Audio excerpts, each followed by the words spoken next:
நாம் ஏங்க துன்பத்தோடு வாழணும்? ஏன் குறைகளோடு தான் வாழணுமா கடைசி வரைக்கும்? இதுதான் என்னுடைய தலையில் எழுதி வைக்கப்பட்டதா, இல்லை இதுதான் எழுதி வைக்கப்பட்டதா நான் நம்பினதால இது நடக்குதா? இது வரைக்கும் எதை நான் செய்யாமல் விட்டேன்? என் மேலே இருக்கக்கூடிய தவறுகள் என்ன? ஒரு மிக மிக சாதாரணமான வாழ்க்கையை கூட வாழ முடியாதா? நான் விட்டதை பிடிக்கணும் அப்படின்னு நினைக்கிறேன், ஆனால் திரும்ப திரும்ப இழப்புகள் வந்துக்கிட்டே தான் இருக்குது. எதையுமே முழு மனதோட செய்ய முடியல. ஆரத்தி எடுக்கும் போதும் கோயிலுக்கு போகும்போதும் மனசில் ஏதோ ஒரு சுமை இருந்துக்கிட்டே இருக்குது. எதுலேயும் கவனத்தை செலுத்த முடியல. வரக்கூடிய தீபாவளி அன்று கூட என் வாழ்க்கை எப்படி போகுமோ அப்படின்னு ஒரு கடுமையான மன உளைச்சல்ல நான் இருக்கேன். என்ன பண்ணாலும் என்ன கேட்டாலும் எதை பார்த்தாலும் நம்பிக்கை அப்படின்றது ஒரு ஸ்டேஜுக்கு மேலே வராமல் இருக்குது. கடவுளே என்னை கைவிடாத.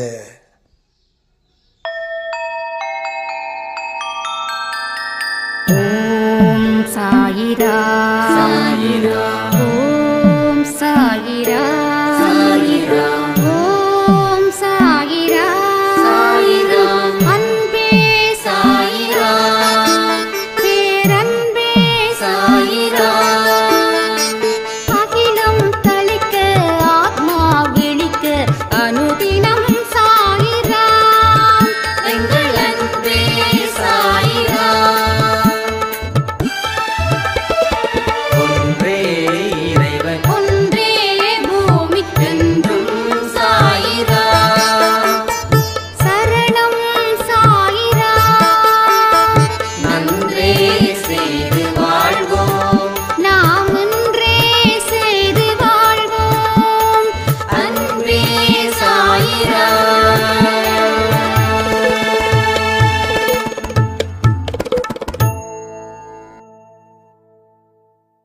சாய்ரா, என் உயிரின் உயிரானவர்களே, இன்னைக்கு காலையில் யார் யாரெல்லாம் பயிற்சியில் கலந்துக்கிட்டீங்க அப்படின்றத நான் யூடியூப்பில் கம்யூனிட்டி போஸ்ட்டில் ஒரு போஸ்ட் போட்டிருக்கேன். அதில் உங்கள் பெயர்களை எழுதுங்க. தினமும் அதில் நீங்கள் அப்டேட் பண்ணுறது போல தான் இனி இருக்கும். என்னைக்கு நாம் எந்த ஒரு விஷயத்தையும் முழு மனதோட சொல்லக்கூடிய நாட்கள் வரைக்கும் நாம் செய்கிறோமோ அவங்களுக்கு மட்டும்தான் 100% பலன் ஒவ்வொரு பயிற்சியின் மூலமாக கிடைக்கும். நம்முடைய கவனமும் நம்முடைய நம்பிக்கையும் நம்முடைய செயல்கள் மேலே இருக்கும்போது உங்கள் வாழ்க்கையில் பல அதிசயங்கள் ஏற்படுவதற்கு ஒரு உகந்த நாளாக அது அமையும். எந்த ஒரு விஷயத்தையும் நீங்கள் அழகாக அற்புதமாக செய்யும்போது உங்களுக்கு உள்ள ஒரு நம்பிக்கை அப்படின்ற ஒரு பொறி எழும். சின்ன வெளிச்சம்தான் பெரிய வெளிச்சத்தை கொடுக்கும். சூரியன் உதயமாகிற நேரம் எப்படி இருக்குன்னு பாருங்கள். அதே மாதிரி அது உச்சத்தில் இருக்கக்கூடிய அப்போ பவர் பாருங்கள், மறையும் போது இருக்கக்கூடிய அந்த பவரையும் பாருங்கள். அப்போ உதிக்கும் போது இரவில் இருந்து ஆரம்பித்த மாதிரியும் ஒரு 12-1 மணிக்கு மிகப்பெரிய ஒரு வெளிச்சம் அது கொடுக்குது. அதே போல தான் இங்கே எல்லாமே நடக்குது. அப்போ சிறு துளி தான் பெருவெள்ளன்னு சொல்லுவாங்க. அதுபோல் ஒரு சிறிய வெளிச்சம்தான் பெரிய வெளிச்சத்துக்கு அழைச்சிட்டு போகுது.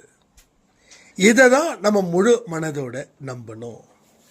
அப்போ நீங்கள் செய்யக்கூடிய ஒவ்வொரு விஷயத்துக்கும் கடவுளுடைய ஆசீர்வாதம் வேணும் அப்படின்னா நம்பிக்கையும் கவனமும் வைக்கணும். சாய்ப்பா சொன்னது பொறுமை நம்பிக்கை, இங்கே நாம் சொல்கிறது கவனமும் ப்ளஸ் நம்பிக்கையும்.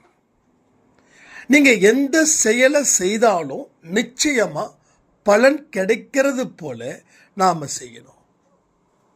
எந்த மனுஷன் எந்த தொழிலை செஞ்சாலும் அவன் பெரிய இடத்துக்கு வந்துடுவான்.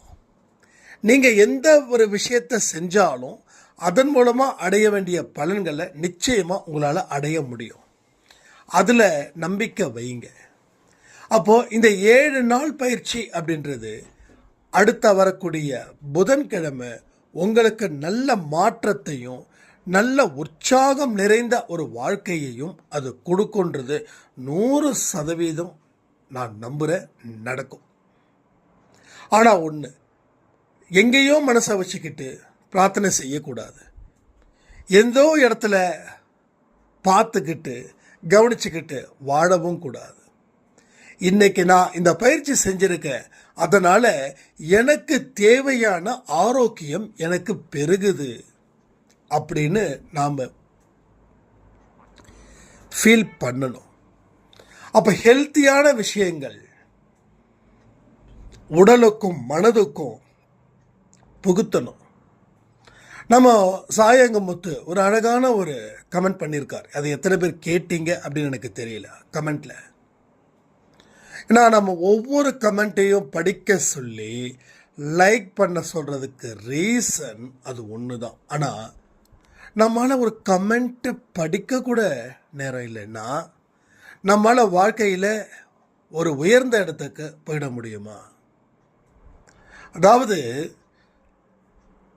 நம்ம என்னெல்லாம் செய்ய சொல்கிறோமோ அதை 10% செஞ்சு என் வாழ்க்கையில் எந்த டெவலப்மெண்ட்டும் ஆகலை அப்படின்னு நாம் நினைக்கிறோம். இது தப்பு தானே? அப்போ இங்கே சாய்பா கமெண்ட் படிக்கிறவங்க கிட்டேயும் அவர் ஏதோ ஒரு விஷயத்த சொல்கிறாரு. கமெண்ட் போஸ்ட் பண்ணுறாங்க பாருங்க, அவங்களுடைய மனசுலையும் தன்னுடைய குரலை வெளிப்படுத்துகிறாரு. ஸோ பார்க்கும்போதும் கேட்கும்போதும் இன்னும் பல விஷயங்கள் நம்ம வாழ்க்கையில் நடக்கும் அப்படின்ற நம்பிக்கையும் ஏற்படுது. எப்போ நீங்கள் அந்த கமெண்ட்டை பார்க்கும்போது. அதே போல் யாராவது ஒரு கமெண்ட்டில் யாராவது ஒருத்தவங்க கமெண்ட் பண்ணுறாங்கன்னு வச்சுக்கோங்க, எங்கள் குடும்பத்தில் இவ்வளவு பிரச்சனைகள் இருக்குதுன்னு, அதை நீங்கள் பார்க்காம போகிறது சரியா இல்லையா? கொஞ்சம் யோசிச்சு பாருங்களேன். அப்போ நாம் கொஞ்சம் இதுக்கு கஷ்டப்படவே இல்லை. யாரோ கமெண்ட் போடுறாங்க, நான் எதுக்கு பதில் சொல்லணும் அப்படின்னு அலட்சியப்படுத்திட்டு போகிறோம். உண்மையிலேயே உங்களுக்கு கமெண்ட் எழுத தெரியல, எனக்கு எப்படின்னு தெரியலன்னா அதுக்கு பிரச்சனை இல்லை. ஆனால் எழுத தெரிகிறவங்களுக்கும் படிக்க தெரிகிறவங்களுக்கும் ஏன் அதுக்கு ரிப்ளை பண்ண முடியல? ஒருத்தவங்க சொல்கிறாங்க, கடனால் எனக்கு ரொம்ப பிரச்சனையாக இருக்குது சாய்ப்பா, நீ தான் என்னை ஆசீர்வதிக்கணும். இந்த கமெண்ட்டை பார்த்து போகிறவங்க ஜாஸ்தி அன்பே சாயில்.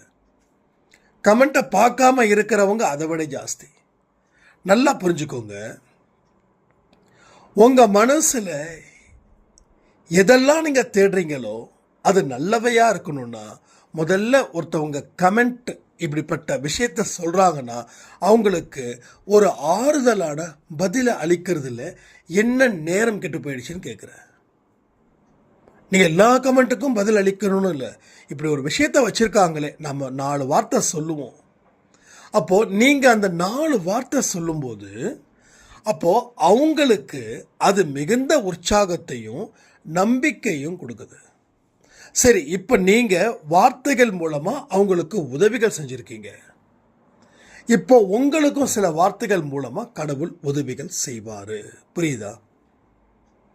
அப்போ கமெண்ட் செக்ஷனை நான் எதுக்கு இவ்வளோ தூரம் இம்பார்ட்டன்ட் கொடுக்குறேன்னா, ஒரு சின்ன சின்ன விஷயத்தையும் நாம் சரி பண்ணாதான் ஒரு பெரிய வாழ்க்கையை வாழ முடியும். அப்போ எல்லாத்தையும் கடந்து போகிறது எப்படி தெரியுமா இருக்குது? ஒருத்தவங்க பசியோடு துடிச்சிட்டு இருக்காங்க. நீங்கள் சாப்பாடு சாப்பிட்டுட்டு இருக்கும்போது அவங்க அம்மா பசிக்குதுன்னு சொல்லும்போது நீங்கள் அவங்க முகத்தை கூட பார்க்கல, நீங்கள் சாப்பிட்டுட்ருக்கீங்க. அப்போ அந்த பசியோடு இருக்கக்கூடிய அந்த மனுஷனுடைய மனது என்ன பாடுபடுமோ அதுதான் இங்கே நடக்குது. அப்போது ஒரு பதிவை கேட்கறது மட்டும் உங்கள் வேலை இல்லை, அதோட மட்டும் முடியல. அடுத்த ஸ்டேஜுக்கு நீங்கள் போகணும் தானே. அப்போது யார் என்ன கமெண்ட் பண்ணாலும் அதுக்கு ரிப்ளை பண்ணி பாருங்கள். அப்போ ரிப்ளை பண்ணும்போது உங்ககிட்ட ஒரு பாசிட்டிவ் வைப்ரேஷன் கடவுள் கொடுக்குறாரு. கடவுள் உங்களுக்கு ஒரு புது வார்த்தைகளை கொடுக்குறாரு. கடவுள் எந்த கடவுளும் பொண்ணும் பொருளும் அள்ளி கொடுக்குற பழக்கமே இல்லை. பொண்ணையும் பொருளையும் அள்ளி கொடுக்க மாட்டார். அள்ளி கொடுப்பாரா என்ன? கொடுக்க மாட்டார். ஆனால் வார்த்தைகளை கொடுப்பார். சிந்திக்க வைப்பதற்கு உண்டான எண்ணங்களை நிறைய கொடுப்பாரு. அப்போ அந்த எண்ணங்கள் எப்படி வரும் அப்படின்னா, 4 பேருக்கு நல்ல வார்த்தைகளை நாம சொல்வதன் மூலமா அந்த நம்பிக்கை ஏற்படும். அப்போ எல்லாத்துக்கும் ஒரு காரணம் இருக்குது. அப்போ ஒருத்தவங்களுடைய விஷயத்த நீங்க அவங்க மேல அக்கறையால அதை எடுத்துக்கிறீங்க, படிக்கிறீங்க, சரியா இல்லையா? அப்போ அவங்க யாருன்னே தெரியாது, முகம் தெரியாத ஒருத்தவங்களுக்கு, முகம் தெரியாத நீங்க அவங்களுக்கு வார்த்தைகளை சொல்லும்போது அந்த வார்த்தைகளை கடவுள் உங்க மனசுல கொடுத்து அவங்களுக்கு கொடுக்க வைக்கிறார். இது அவங்களுக்கும் பயன்படும், உங்களுக்கும் பயன்படும். சிந்திக்க தெரியறவன் தான் மனிதன், சிந்திக்க தெரியாதவன் மிருகம்.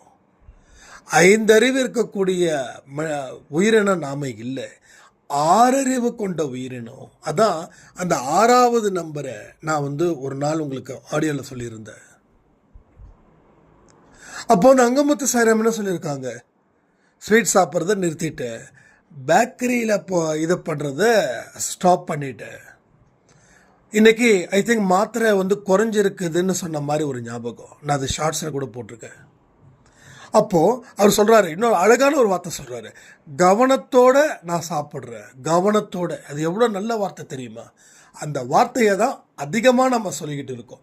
எதை செஞ்சாலும் கவனம், மூச்சு விடுவதில் கவனம், நடக்கும்போது கவனம், வேலை செய்யும்போது கவனம், ஓய்வெடுக்கும்போது கவனம். ஓய்வெடுக்கும்போது என்னங்க கவனம்னா, நான் ஓய்வு எடுத்துட்டு இருக்கேன்ற ஒரு கவனம். ஒரு டிவி பார்க்கும்போது கவனம், ஒரு மூவி பார்க்கும்போது கவனம், மற்றவங்க கிட்ட பேசும்போது கவனம். மற்றவங்க கிட்ட பேசும்போது கவனம் இருக்கணும். நாம் என்ன பேசுகிறோம், ஏதாவது உளறோமா? ஏன்னா நிறைய பேர் என்னென்னா, வாய் தான் சனியாக மாறுது. உடலால் எந்த தீமையும் இல்லை, வாயால் தான் அத்தனை தீமையும். கரெக்டாக இல்லையா? பேச்சால் தான் நம்ம 7.5 நாட்டு சனியை, ஓகேவா, 7.5 நாட்டு சனியை கோட்டை மாதிரி கட்டுறோம். அது அந்த ஈபி டவர் சொல்கிறாங்க இல்லையா, அது மாதிரி அது எத்தனை வருஷம் ஆனாலும் அழியாமல் இருக்குது. அப்போது பேசும்போது கவனத்தை வை. என்ன பேசணும்? உன் வாயில் இருந்து வரக்கூடிய வார்த்தைகளுக்கு தான் உனக்கு இங்கே மதிப்பு. நீ போடுற துணிமணியில் கிடையாது. நீ கருப்பாக இருக்கியா வெள்ளையாக இருக்கியா அது கிடையாது. நீ படித்தவனா படிக்காதவனா அதுவும் கிடையாது. உன்னுடைய வாயில் இருந்து வரக்கூடிய வார்த்தைகளுக்குத்தான் உனக்கு மதிப்பு. அந்த மதிப்பு தான் நம்ம வாழ்க்கையை உயர்த்துது. இதை தான் நீங்கள் முழு மனதோட தெரிஞ்சுக்கணும், முழு மனதோட புரிஞ்சுக்கணும். அப்போது அதற்கு தகுந்த ஒரு கான்சன்ட்ரேஷன், அதற்கு தகுந்த ஒரு செல்ஃப் டிசிப்ளின், ஒரு செல்ஃப் கண்ட்ரோல் எல்லாமே இங்கே வருது. பேச்சை குறை அப்படின்றத தாண்டி என்ன பேசுகிறோம் அப்படின்றதையும் கவனித்து நீ பேசணும். அப்போ எல்லா இடத்துலையும் கவனிக்கணும். ஒரு கெஸ்ட்டு வராங்க அப்படின்னா அவங்கள நல்லா கவனித்தா அவங்க உங்கள் மேலே பிரியமாக இருப்பாங்க. அவங்கள கவனிக்கலை, நீங்கள் பாட்டுக்கும் உங்கள் வேலையை செய்கிறீங்க, அவங்க ஹாலில் உட்கார வைக்கிறீங்க, அவங்க கிட்ட பேசலை, அவங்க பேசுனாங்கன்னா 1 வேர்டில் நீங்கள் ஆன்சர் பண்ணுறீங்க அப்படின்னும் போது என்ன ஆகும்? அவங்க திரும்பவும் உங்களை வரமாட்டாங்க, உங்களை மறந்துடுவாங்க, சீக்கிரமாக போயிடுவாங்க. இப்போ வந்தவங்களை நல்லபடியாக வரவேற்று, கவனத்துடன் வரவேற்று, கவனத்துடன் அவங்க கிட்ட பேசி, கவனத்துடன் அவங்களுக்கு உணவுகள் பரிமாறுனா உங்களை என்றைக்கும் மறக்க மாட்டாங்க. ஏதாவது ஒரு உதவி உங்களுக்கு தேவைப்பட்டாலும் அவங்க நிச்சயமாக செய்வாங்க. அதுக்காக உதவி செய்வதற்காக நான் பழகணும்னு சொல்லலை, எல்லா நல்ல நன்மைகளும் உங்களுக்கு நடக்கும்னு சொல்கிறேன். புரியுதா? எல்லா நல்ல நன்மைகளும் ஒவ்வொரு அந்த அந்த அந்த உறவினர்களை நீங்கள் கவனிக்கும் போது உங்களுக்கு கிடைக்கும். அப்போது இதுவே இப்படின்னா அப்போ நம்மளுடைய உடம்பு, நம்மளுடைய மனசு, நம்மளுடைய எண்ணம், இதை எல்லாத்தையும் நம்ம கவனிக்கும் போது என்ன ஆகும்? என்ன சரியாகும்? ஒரு வீடு குப்பையாக இருக்குதுன்னா நீங்கள் கவனிக்கும் போது தான் தெரியும். நீங்கள் கவனிக்காமல் நடந்தீங்கன்னா அந்த குப்பையை வேற ஒருத்தவங்க சொல்லுவாங்க, என்னங்க உங்கள் வீடு இவ்வளோ கேவலமாக இருக்குதுன்னு. ஏன்னா அவங்க கவனிக்கிறாங்க, நீங்கள் கவனிக்கலை. ஸோ எல்லா இடத்துலையும் அந்த கவனிப்பு இருக்குது. கவனி அப்படின்னாவே ஃபுல் ஃபோக்கஸ் பண்ணு. 8 மணி நேரம் வேலை செய்கிறியா, அந்த 8 மணி நேரத்தை வேலையில் மட்டும் கவனத்தை வை, வேற எதில் நீ கவனத்தை வைக்கணும். அப்போ வேலை செய்யும்போது எங்கேயாவது கவனத்தை வச்சுக்கிட்டு வேலை செஞ்சால் அந்த வேலை எப்படி உருப்படும்? அதே போல் இந்த 7 நாள் பயிற்சியில் கூட அந்த கவனத்தை முழு மனதோட அந்த பயிற்சியில் சொல்லக்கூடிய வார்த்தைகளை கவனிச்சிங்கன்னா அது உங்களை வழிநடத்தும். அந்த வழி நடத்துவதற்கு உண்டான வழிகளை தான் இங்கே நம்ம தொடர்ந்து பார்த்துக்கிட்டே இருக்கோம். ஓகேங்களா? இல்லை ஏதாவது சந்தேகம் வந்துச்சுன்னா கேளுங்க. அதை நம்ம சாய் 365 சேனலில் கேள்வி பதில நம்ம கொடுக்கலாம். ஏன்னா எந்த அளவுக்கு நாம் நமக்காக நேரத்தை செலவு பண்ணுறோமோ அது எல்லாமே நமக்கு ஒரு இன்வெஸ்ட்மெண்ட்டாக மாறிடும். ஒவ்வொரு நேரத்தை நாம் செலவு பண்ணுறது நமக்கு எப்படி ப்ராஃபிட் அதிகமாக கொடுக்கும், லாபத்தை அதிகமாக கொடுக்கும். அப்போ இத்தனை நாள் நம்ம செலவு பண்ணது அத்தனையுமே எங்கே இருக்குது? ப்ராஃபிட்டில் இல்லை, லாஸில் போயிடுச்சு. நம்ம என்ன பண்ணுறோம்? ஏதோ ஒன்று நினச்சி அழுகுறோம், ஏதாவது நினச்சி கவலைப்படுறோம், ஏதாவது மறக்க தப்பான வழியில் ஈடுபடுறோம். அப்போ இது எல்லாமே உங்களுக்கு எதில் வருது? நஷ்டத்தில் வருது. உங்களோட கேபிட்டலைசேஷன் ஒரு 1 லட்ச ரூபாய் வச்சு ஒரு பிஸ்னஸ் ஆரம்பிக்கிறீங்க அப்படின்னா அந்த 1 லட்ச ரூபாய்க்கு எந்த பாதிப்பும் இல்லாமல் பார்த்துக்க வேண்டிய பொறுப்பு உங்களுது. அப்போது அந்த 1 லட்ச ரூபாய் நான் கேபிட்டல் போட்டேன், ஆனால் எனக்கு இன்னைக்கு 50,000 தான் இருக்குதுன்னா 50,000 கம்பெனி லாஸில் போயிட்டுருக்குன்னு அர்த்தம். அப்போ நம்ம பண்ணக்கூடிய ஒவ்வொரு நொடியும் அது செலவாக மாறாமல் வரவாக மாறணும். அப்போ வரவாக மாறுனா வரவு உங்களுக்கு மகிழ்ச்சியா இல்லை செலவு உங்களுக்கு மகிழ்ச்சியா? கமெண்ட் பண்ணுங்க. அப்போ வரவு நமக்கு மகிழ்ச்சி, செலவு நமக்கு துன்பம். அப்போ துன்பம் இல்லாத ஒரு வாழ்க்கையை நாம் நம்மளை பற்றி கவனிக்கும் போது வாழ முடியுமா, வாழ முடியாதா? துன்பமே இல்லாத ஒரு பெரு வாழ்க்கையை இங்கே வாழ முடியும். உங்களுக்கு 7 கடல் தாண்டியும் துன்பம் இருந்தாலும் அந்த 7 கடலை கடப்பதற்கு 7 நாட்கள் போதும். 7 ஜென்மம் வேண்டாம், 7 நாட்கள் போதும். ஜஸ்ட் 7 நாட்கள். ஒரு வாரத்தை முழுமையாக ஒப்படைக்கிறீங்க. ஒரு வாரம் எல்லாத்தையுமே கணக்கு இருக்குது. சும்மா 7 நாள் சாயப்பா சொல்லலை. ஒரு வாரம் இல்லை 2 வாரம் இல்லை 48 நாள். அப்போ ஒரு வாரத்தில் நீ தயாராகு, அடுத்த பயிற்சிக்கு நீ ரெடி ஆகு. அப்போது இந்த பயிற்சி இன்னைக்கு இருக்குதுன்றது நிறைய பேருக்கு தெரியாது. ஏன்னா நிறைய பேர் ஒரு டைம் பாஸ்க்காக ஆடியோ கேட்குறாங்க. நான் என்ன பண்ண முடியும்? அப்போ உங்ககிட்ட தனிப்பட்ட முறையில் கூப்பிட்டு நான் இன்னைக்கு ஆடியோ கொடுத்துருக்கேன், நீங்கள் கேளுங்க, அப்படி ஒரு டியூட்டியை கடவுள் கொடுத்தாருன்னா கண்டிப்பாக நான் தான் செய்வேன். நான் அதெல்லாம் இது பண்ண மாட்டேன். ஆனால் இப்போ இன்னைக்கு விட்டவங்க இந்த 7 நாள் பயிற்சியில் மறுபடியும் இந்த ஆடியோ ரீப்ளே பண்ணும்போதோ அப்போ புதுசாக ஆரம்பிப்பாங்க. பட் இன்னைக்கு பண்ணக்கூடிய பயிற்சியில் இருக்கக்கூடிய பலன், அந்த பலன் அங்கே இருக்காது. அதை புரிஞ்சுக்கணும். உனக்கு எப்போ எக்ஸாம் இருக்குதோ அன்றைக்கி தான் நீ வரணும். காம்படிஷன் என்னைக்கு சொல்கிறாங்களோ ஒரு ரன்னிங் காம்படிஷன் இருக்குது அப்படின்னா அந்த அன்னைக்கு 10 மணிக்கே தான் உனக்கு அப்படின்னா அந்த 10 மணி நீ கலந்துக்கணும். 20 பேர் நீ ஓடுறதே பெருமை. நீ தோத்தாலும் சரி நீ பெருமை, ஏன்னா நீ அந்த காம்படிஷனில் கலந்துக்கிட்ட. அப்போது கலந்துக்காமல் எத்தனையோ பேர் வேடிக்கை பார்க்குறாங்க. அவங்கள விட நம்ம பெஸ்ட்டு தானே. காம்படிஷனில் என்ன அர்த்தம்? ஒரு 20 பேரோ 30 பேரோ அதுக்கு முன்னாடி பேர் கொடுக்கணும். இப்போ தோக்கிறத பற்றி கவலைப்பட வேண்டாம். ஏன்னா யாராவது வெளியில் பார்த்தவங்க என்னப்பா இப்படி தோத்துட்டியேன்னா, இல்லைப்பா நான் போட்டியில் கலந்துக்கிட்டேன், நீ போட்டியில் கலந்துக்காமலே என்னை பற்றி பேசுகிறியே, உனக்கு எந்த உரிமையும் இல்லைன்னு சொல்லிடலாம். அப்போது கலந்துக்கிட்டாவே இங்கே வெற்றி. அப்போது அது சரியான நேரில் கலந்துக்கணும். இப்போ 20ஆம் தேதி போட்டி வச்சுருக்கோம் அப்படின்னா நமக்கு லேட்டாக தெரிஞ்சு 21ஆம் தேதினா யார் ஓடுவா உங்க கூட? சொல்லுங்கள், நீ யார் ஓடுவா? அப்போது எல்லா இடத்துலையும் விழிப்புணர்வோடு இருக்கணும். அன்பே சாயில இன்னைக்கு என்ன, எனக்கு இன்னைக்கு என்ன டாஸ்க் இருக்குது, இன்னைக்கு டாஸ்க் இருக்குதா இல்லை வெறும் மெசேஜஸ் இருக்கா, இதுதான் தெரிஞ்சுக்க வேண்டியது. ஒரு சாய்ராம் சொன்னாங்க, ஒரு பதிவுமே வித்தியாசமாக இருக்குதுங்க, ஒவ்வொரு கோணத்தில் சிந்திக்க வைக்குதுங்க அப்படின்னு.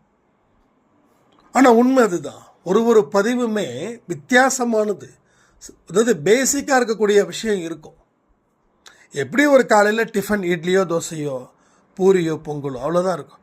அதை தாண்டி காலையில் ஸ்பெஷலாக என்ன வெறும் பச்சை மிளகாவை சாப்பிட்றதோ இல்லை வரமிளகாவை சாப்பிட்றதோ இல்லை மிளகாத்தூளை எண்ணெயை வச்சு அப்படியே சாதத்தில் பசங்க அப்படி இல்லை.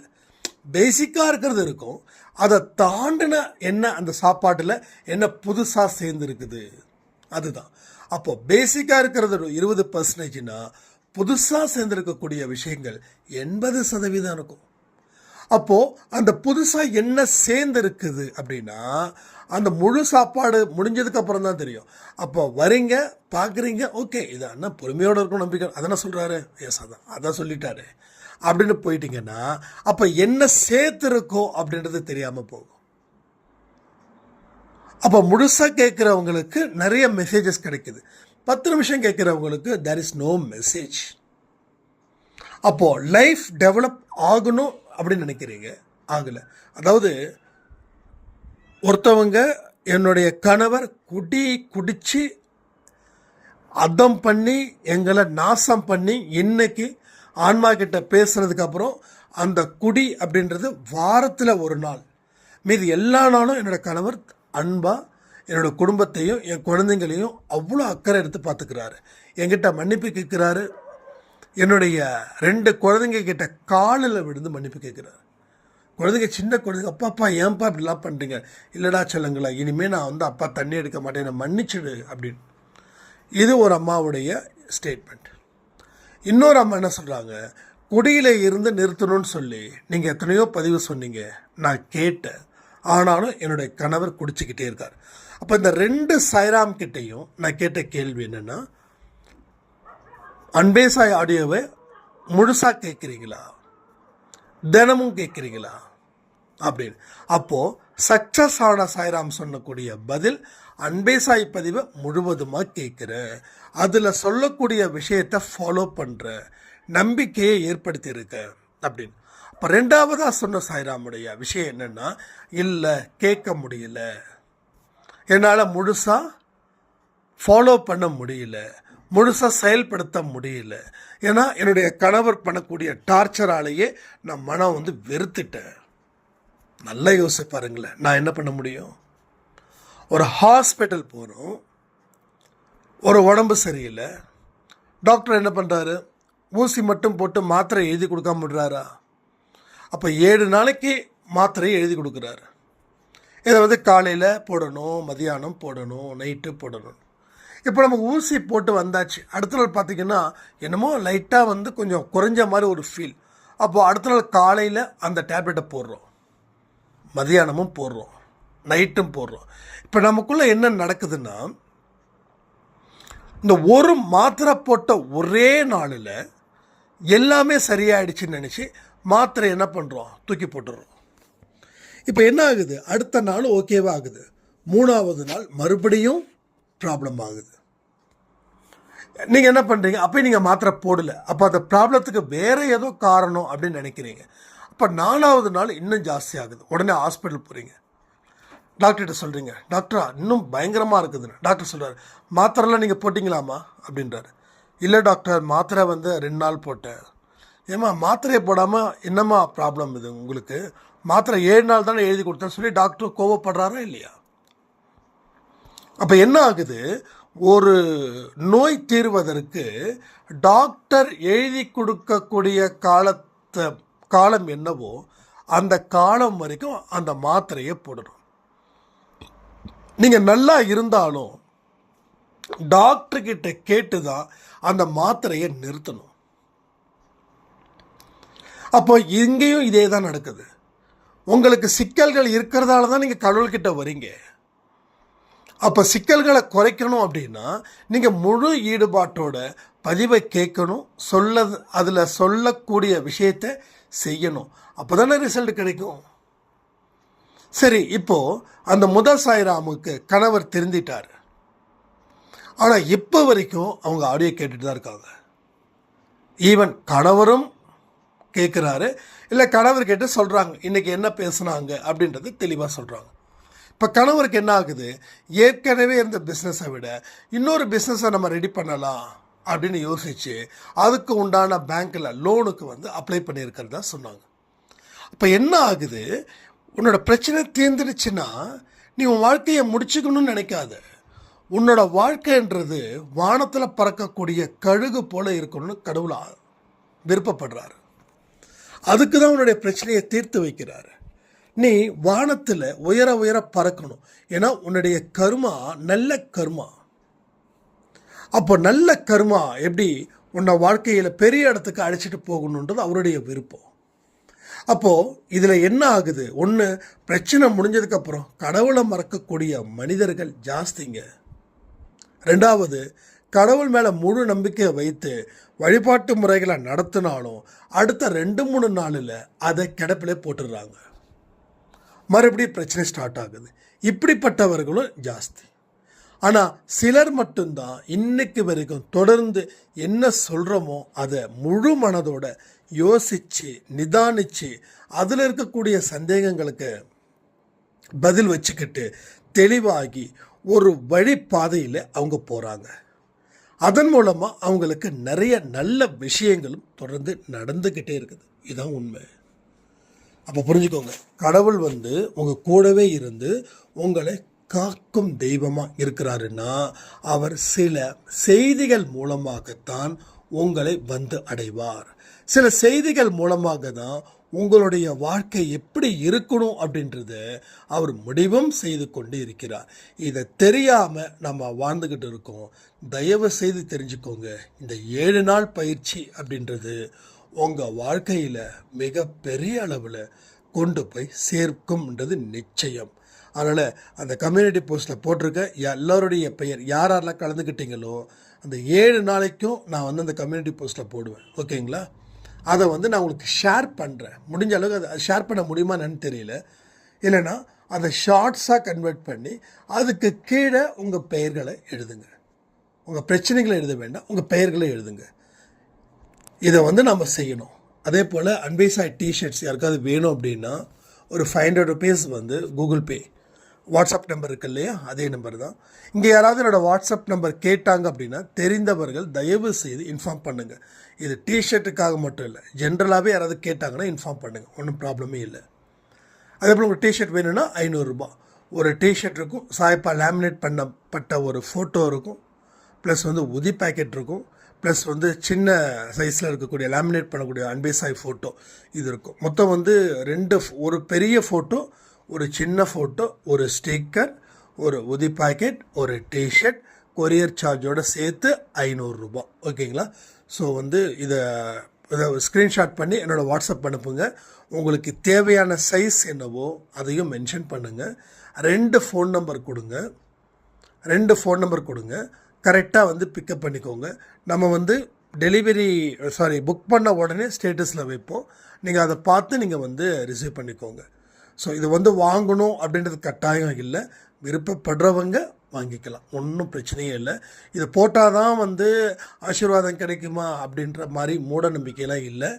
விருப்பப்படுறவங்க வாங்கிக்கோங்க. ஏன்னா நம்ம நெஞ்சில் சாயப்பாக வாழ்ந்துட்டுருக்கார், இதயத்தில் வாழ்ந்துட்டுருக்கார். அதில் துணியால் மட்டும் ஒன்றும் இதாகிட போகிறதில்ல. அது என்னென்னா சில பேர் கேட்டதால் நம்ம அதை தொடர்ந்து பண்ணிகிட்ருக்கோம், அவ்வளோதான். இதில் எந்த விதமான லாப நோக்கமும் கிடையாது. ஏன்னா கொரியர் சார்ஜ் கிட்டத்தட்ட 100-150 ரூபா வருது. ஒரு டிஷர்ட்டோட ரேட்டும் பார்த்திங்கன்னா 150 ரூபா பக்கம், நல்ல ஃபஸ்ட் கிளாஸ் குவாலிட்டி. அது போட்டு ஏற்கனவே பண்ணதில் சின்ன இஷ்யூ ஆகிடுச்சு. அது அப்படியே சும்மாவே பீரோடையே கிடக்குது.